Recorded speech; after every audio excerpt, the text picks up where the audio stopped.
What is happening? Welcome to my channel. My name is Matt Bradford. Today we're talking about the most important thing in music. And that can sound hyperbolic. It is not. This is the most important thing. And it is time and groove. And I know I just killed the suspense, but the reality is this, is that being a lap steel player, being a guitar player, being someone who plays lead lines, a lot of times it's like, let's learn Lydian. And drummers are working on like getting their 16th notes really tight, and bass players are playing straight 8th notes on basic stuff, and we're like, ooh, modal interchange, and it's just like, man, the rhythm instruments focus so much on groove, and guitar players don't, and lap steel players don't. And I remember sitting in a guitar shop. I used to work at a guitar shop with Jeremy Colson. If you don't know who Jeremy Colson is, he plays drums for Steve Vai, amongst others. And I remember I was probably 20 years old, and he looked at me and he said, "Matt, no offense, you need to get a metronome." And I was like, oh, which one? And that became I have always struggled with time.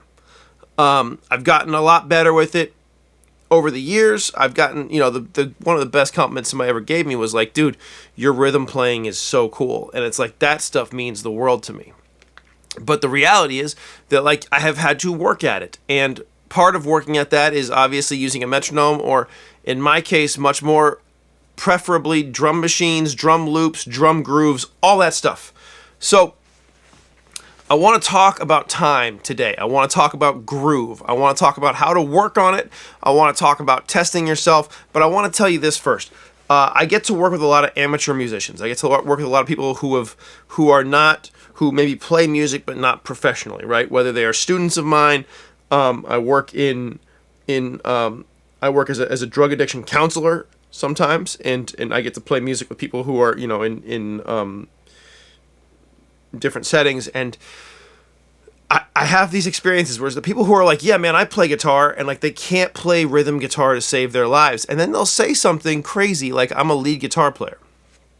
Okay, and then I'll have other guys who are like, yeah, I play a little bit, I don't really play, and as soon as they start playing, I go, you used to be in a band, and they're like, yeah, I used to be, I was the front man, I was the singer, and it's like, because their right hand is locked in, because the rhythm is locked in, because 99% of a song is not the look at me part. 99% of the song is playing the groove. And drummers sit there and play the groove, and then there's like a little fill. And bass players sit there and play the groove, and then maybe there's a little fill. And guitar players, if you're in a band, you're going to be playing a lot where there's a lot of rhythm and then maybe a little fill.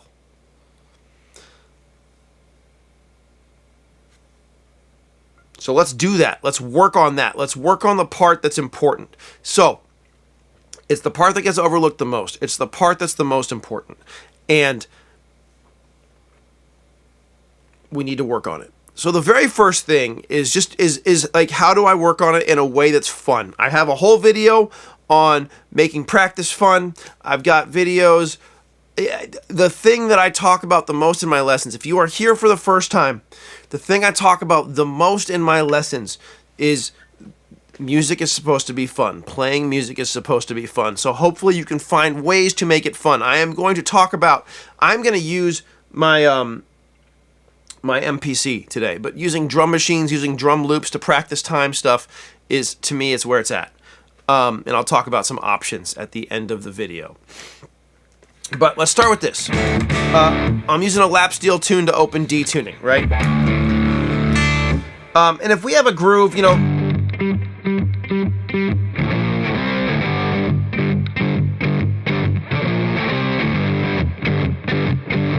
it's not a great example to start with, but like that, that kind of stuff needs to feel good, and if I can hopefully do that all day. Okay, so let me get some water, and then we're going to start. Okay, so we got to talk about how time works, how we count, how we do this stuff. It's going to be a little bit more like theory and stuff based than I usually do on this channel, but it's going to be really simple, okay? I'm going to show you how a bar works, what that means, how we notate it, because I've got some stuff written out that is going to be in the lessons materials, all of which are going to be on Patreon, which is, at the time of the filming of this, $7 a month. I hope you'll join me there. The link is below. I also do build conversion necks for Strats, Tellies, and F-style guitars, as well as full instruments. The link to my reverb store is below. If you see something you like, please email me. I can give you a way better price. I have merch, I have t-shirts, I have hats and mugs and all types of cool stuff with my logo on it. That link is below. And finally, I do have QR codes, which if you want to just leave me a tip, if you're getting something out of it, you don't want to do any of that stuff, and leave me a tip. People have been very generous. It's deeply appreciated. Leave me a tip. It'll be great. So, let's start with this, okay? There's so much stuff that we have to present in the beginning. Number one is this. So, a bar of 4/4. That's how we would talk about music that has 4 beats, which is most music, right? So if you hear this is a simple drum track, 3, 4. That's a bar of 4/4. 3, 4, 1, 2, 3, 4. A bar is 4 beats, which means each beat is 1/4 of a bar, 1/4 note. So that's how we count them. 1, 2, 3, 4. 1, 2, 3, 4. Getting into eighth notes, okay? So now eighth notes are twice as fast, and what we do is we keep our 1, 2, 3, 4, and we add a subdivision in between, so it's 1 and 2 and 3 and 4 and 1 and 2 and 3 and 4 and, okay? If I'm going to split it again to 16th notes, which as fast as we're going to get today, okay, it becomes, the way we count it is 1 E and a. So it'd be like this: 1 E and a, 2 E and a, 3 E and a, 4 E and a, 1 E and a, 2 E and a, 3 E and a, 4 E and a. The reason that matters, and the reason that we have to present it, is because I might say on the E of 2, 1 E and a, right? On the and of 4, 4 and 1. That is a common way that musicians speak to each other, and if it's not something that you understand, then it can sound really weird. What does that mean on the and of 3? Right? But if we know what it means, it becomes this really easy thing to translate into a thing, right? Okay, so that's number one. Number two, you'll notice I'm using a drum machine instead of a click. I hate clicks. I hate playing to a click. I hate the idea of a metronome. They're not fun. Adding just drums all of a sudden gives me a backbeat. A backbeat is the 2 and the 4. Okay? So the very first thing we do is we want to be able to play on the downbeats. And if you're like, that's easy, then prove it. Slow the beats down to 60 beats a minute. And play. Now I'm going to use the chord G. I'm in open D tuning. I think I said that.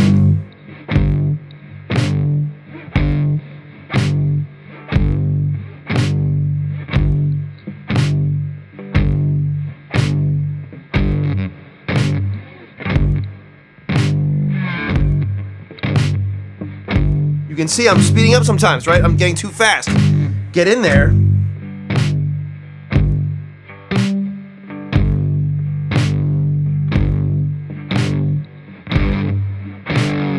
Okay? That's the most important one. Being able to play on each downbeat. And again, 60 beats a minute, it's harder to do than you think. Everybody wants to go too fast. The other tricky one is playing on just the 2 and the 4. The other most important one. Just the 2 and the 4. Same thing. Now, I'm going to use the top 2 strings to make it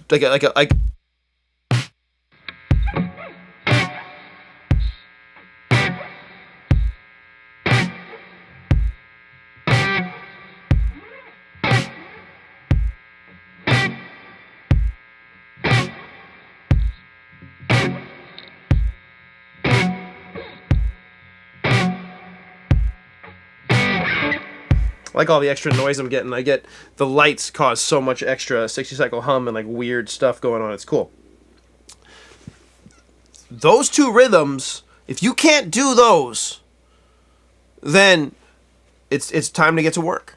And it's not time to get to work in any like sad way, but like, man, try to make that feel good. Try to make it feel swampy. If 60 is hard, start at 70, start at 80. It's counterintuitive, I understand, but faster can be easier because there's less space to speed up. If I'm here and I'm doing...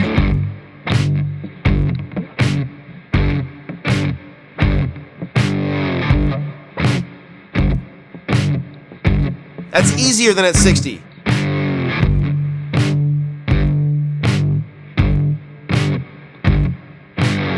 Okay? The more I think of it like I'm playing a song, like I'm on a stage, like there's a drummer playing behind me, and this is what we want to work on. Drummers work on this, bass players work on this. The lead guys, whether it's trumpets or guitars or the worst players, the piano players, right? They're like, dude, check out my like 13 add 4 chord, and it's like, what does that even mean? But you know, they stretch time all the time. Whatever. I can complain about keyboard players all day. They're great. It's just jealousy because I don't understand the big chords. But the point is, we want to work on time. So quarter notes and then on the backbeat. Those are the first two, and man, get them. So now let's take eighth notes. And this is the same thing. I'm just playing on this beat. Now check it out. I haven't really explained this, but like we can do this a million different ways. We can do this with chords. I'm gonna explain that in a second. But I want to talk about, it doesn't matter. Oh, we're probably gonna cut most of that. Whatever. Let's do eighth notes. Check it out. Remember, it's 1 and 2 and. So if I'm going,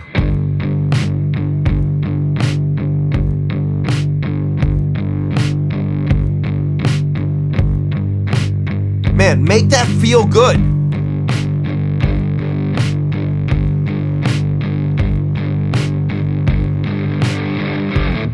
Now I realize I'm playing it in a rock context. Let's do it in like a mellower context, right?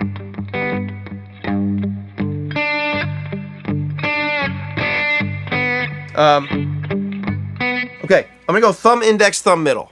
Okay, this is an exercise we've done before, but like, okay, I'm gonna turn the gain down a little bit. Oh, am I using?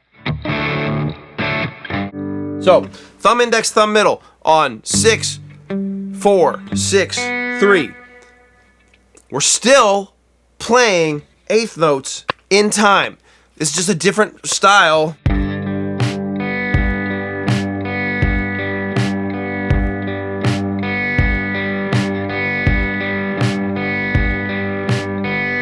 Right? We're just playing that one groove. Think of the drummer behind you. Feel like you're playing out there. There's a singer getting ready to sing something. The crowd's going wild, right? Bass players just playing, bass players just rocking. So we better make sure it feels good too, because they're making us look bad if we can't play this in time. Okay? I can do it this way. I can do it. I can do it.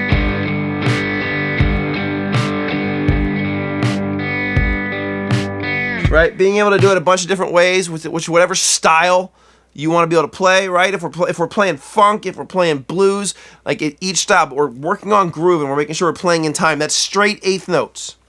So now let's go to straight 16th notes. Okay? I'm gonna slow it down a little bit because I mean I can do it at this speed. Because I'm showing off, I guess, but like.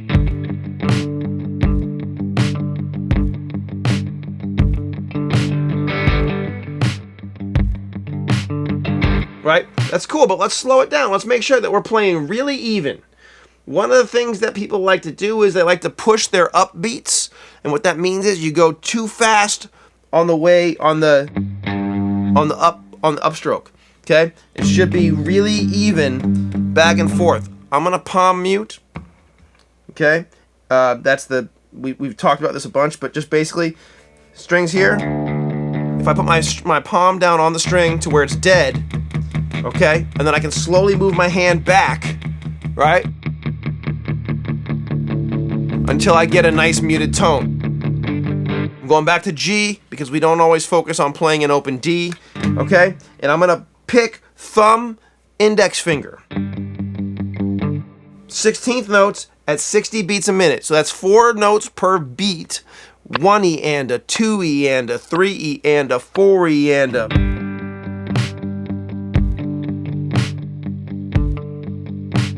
As even as you can.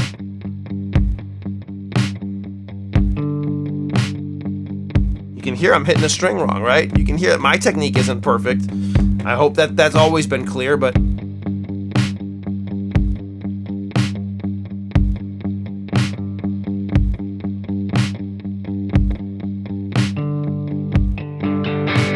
okay.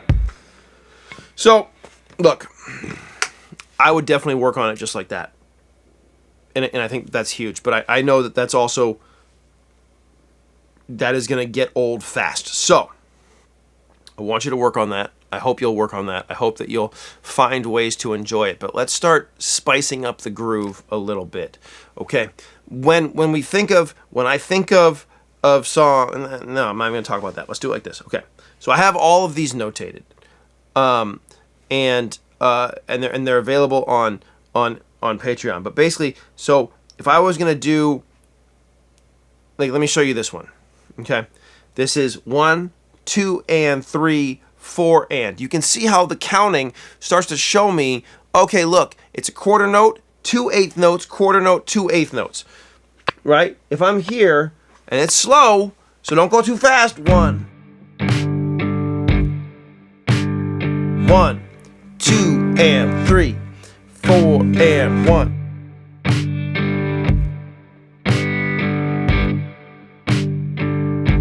Right? I can do it picked.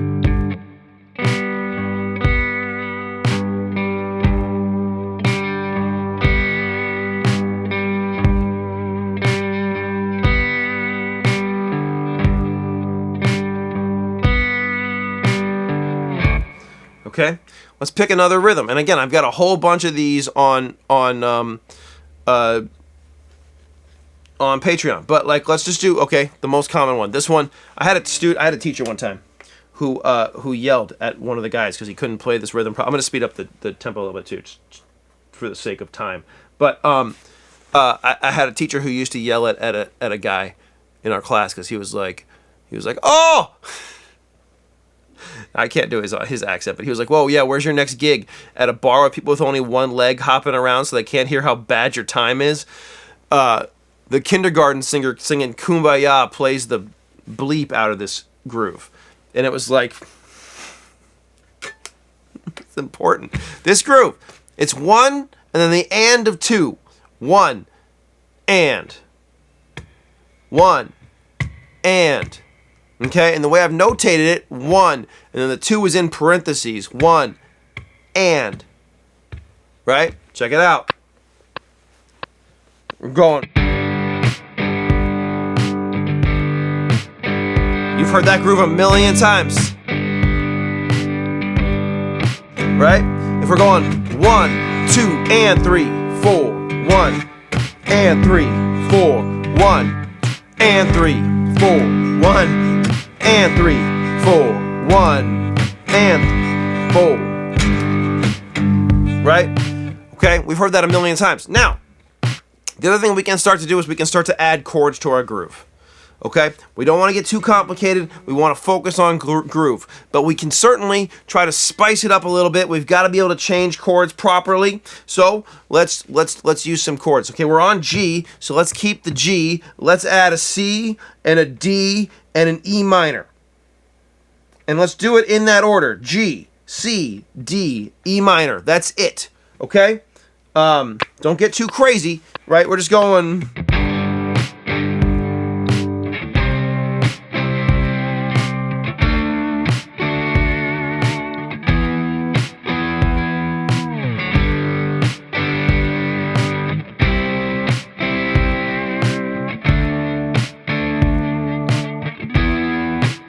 Okay, I'm playing bottom 5 strings, bottom 4 strings, bottom 3 strings, bottom 3 strings.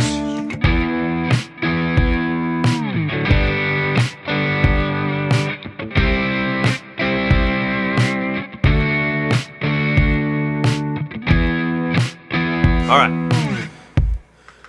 I feel like this is self-explanatory as we're going, but we're going to keep going because this is the thing, and drummers do this, and bass players do this all the time, focusing on these grooves and then putting them together. Let's go to a 16th note groove, okay? So let's start with 16th notes at 90 beats a minute, just so we know what they are. So it's 1 E and a 3 E and a 4 E and a 1 E. That's probably too fast if we're starting out, okay? I want to slow it down a little bit. How about 75? Okay. 1 E and a 2 E and a 3 E and a 4 E and a. And Keep it as even as you can. That's the whole goal. Keep it even.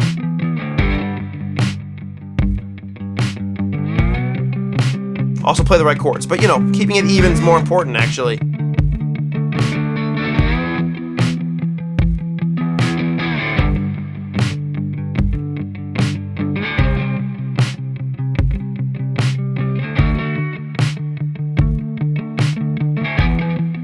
Okay. That's easy. Great. Make it feel good. Go watch the videos of like what's her name? From the Wrecking Ball, the bass player, Carol Kay, right? Making the metronome swing, right? And I understand there's some problematic social stuff there, but like she has an example of making the metronome feel good, and it's like it's incredible how she can play and make this thing that feels stiff feel good. And so we want to do that. Now let's take that 16th note and we can move our groove on 16th notes. 1 E and a. Well, what about 1 and a, 2 and a, 3 and so I'm taking out the E. Okay? I'm playing 3 16th notes, 1 and a, 2 and a. Check it out. I'm going to go 1 and a 2 and a 3 and a 4 and a, then switch chords, 2 and a 3 and a 4 and a 1 and a 2 and a 3 and a 4 and a 1 and a 2 and a 3 and a 4 and a 1 and a 2.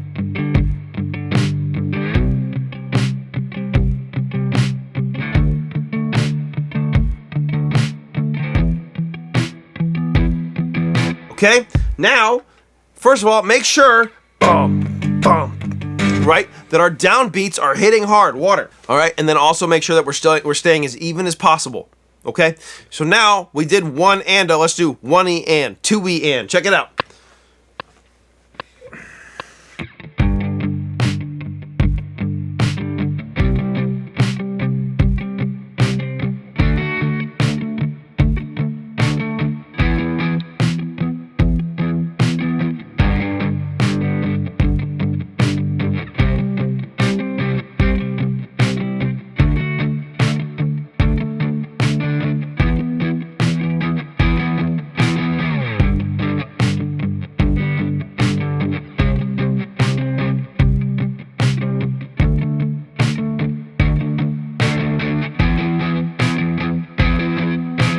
Okay, and again, if you're like, dude, this, like, drummers practice doing this on the hi-hat.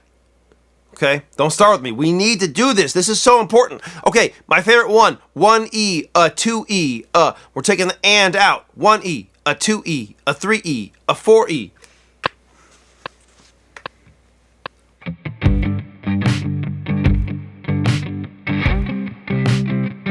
Make sure you get that last one before you switch chords.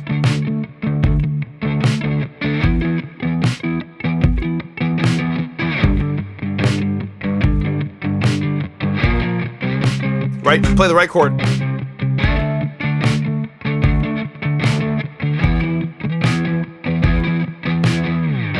Okay. I'm just taking these things and we're using the same chord progression. We can start changing chord progressions if you start getting bored, but man, focus on the rhythm. Focus on falling in love with the groove. I'm doing that as a strum because I'm a rock guy, but we could do it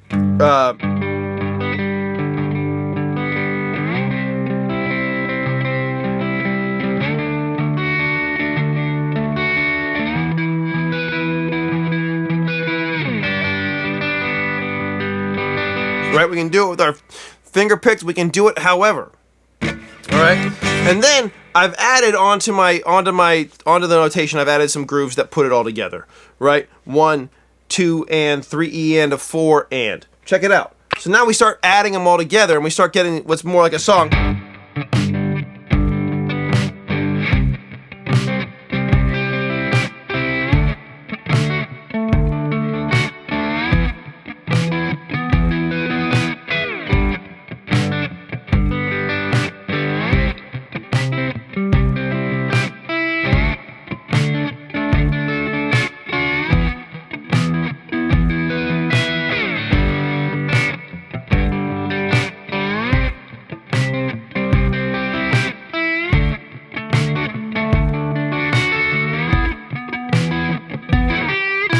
I'm adding extra stuff in there.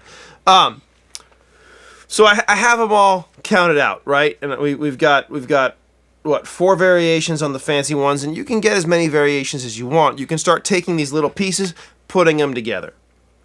And what happens is when we get to these grooves, right? Whatever the groove is, whatever the if it's a funky groove where it started to become like the Mission Impossible thing. But like if it's like a funky thing, or if it's like a country thing,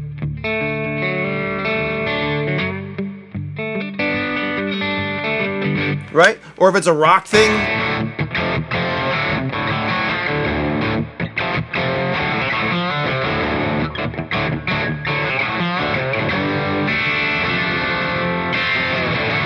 It starts to get locked in and it starts to feel good. And hopefully everybody is reinforcing the groove. I've yelled about this a million times, but falling in love with the groove, falling in love with grooving, making sure that that is the primary thing, because if you got everybody stomping their feet, now we're playing music, okay? If everybody's not stomping their feet, then what are we doing, right? And singers can be notorious for not having a good time.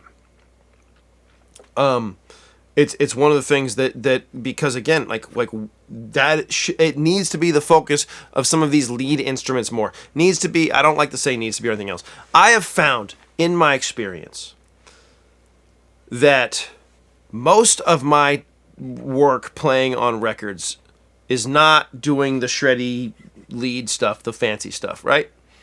I save that for Instagram.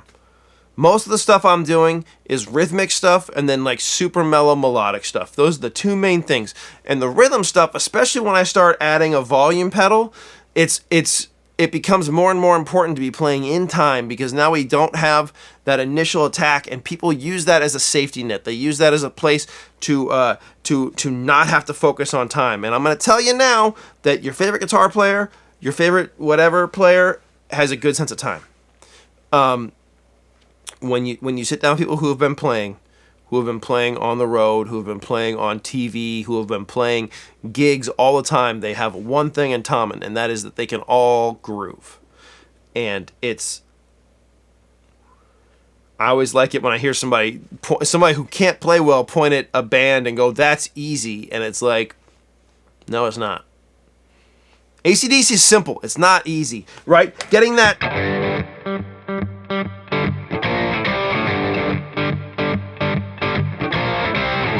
And if you're like, oh, that's ZZ Top. Well, it's ZZ Top. It's Stevie Wonder. It's a really common blues thing. It's George Thorogood. That groove. I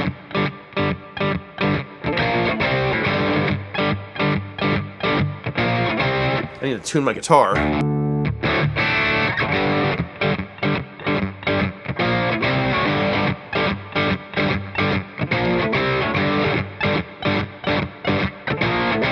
Right? That groove and making that groove feel good, that's what makes those songs go like, yeah! It doesn't matter that Billy can shred, and his solos are amazing. It doesn't matter that Stevie Wonder can shred. Those grooves are what draw me in and make me go, oh, that's the coolest thing. So, I hope that you will sit down with a drum machine or a metronome. Oh, let me talk real quick about drum machines and metronomes and things. Listen, you can get, this is a pretty fancy one, and you got to kind of play the beats, and that's challenging. There are websites, and there's like a free 808 website that shows you the old Roland 808 drum machine, and I'll put that up here. Places like Yurt Rock, where you can download drum samples to play along with. Now they have a preset tempo. So that's what that is. You can get a program if you have GarageBand or Logic. If you're on a Mac, it comes with a drummer. GarageBand comes with drummer. Logic comes with Logic drummer or Logic Pro drummer. Maybe it's just drummer there also. I don't know. I really love. There's two plugins from XLN Audio, which was the first place to ever ask me to be an endorsing artist, right? And I have nothing but great things to say about them, but I also think their plugins are great. And so I always use Addictive Drums, and I use XO. And both of those, super accessible, super easy to use, and they have a bunch of beats that you can then change the tempo on. You can get a hardware drum machine. I've had the Arturia Drum Brute out on the channel before on the How to Write a Riff video, and I think it's super cool and easy to use. The Akai MPCs I think are challenging to use, but they're killer. And this, I have a bunch of like actual vinyl samples that let me get those. I don't know why I'm doing a swing. Right, that kind of stuff. The point is that, like, having something fun to practice to. If I have something, let me record something real quick here. I didn't have the metronome on. It got weird. Let's do it again.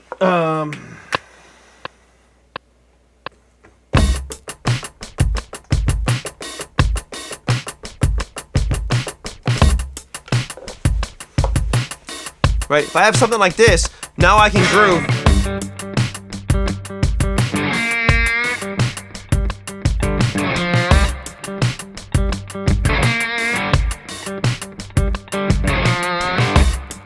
Right, and if you work on this groove,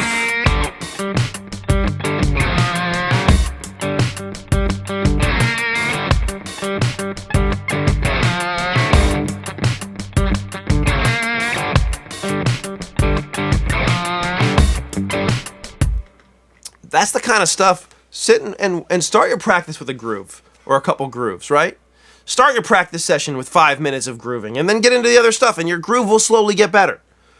The more you can do it, the more it's going to get better. So getting a drum beat of some sort going, getting a drum beat, a drum machine of some sort to practice along with is going to make everything better. The less that I play free without anything locking me in, then when I actually have to do something where I'm playing by myself,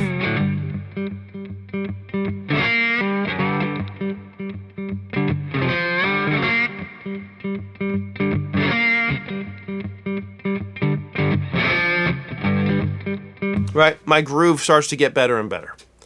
And that's where it's at. So, I hope you'll practice your groove. I hope you'll follow along. If you like this video, I hope you will like and subscribe and comment and bell icon and all the stuff that everybody says to do, because it really does help. And if you leave a comment, even if it's like, yeah, that was cool, or like, hey, I'm leaving a comment for engagement purposes, whatever it is, like, then I can show up in your feed more and all that stuff. So I hope you enjoyed this. I hope you will follow along and play along and find grooves that work for you, and we can keep this thing going. Thanks for hanging.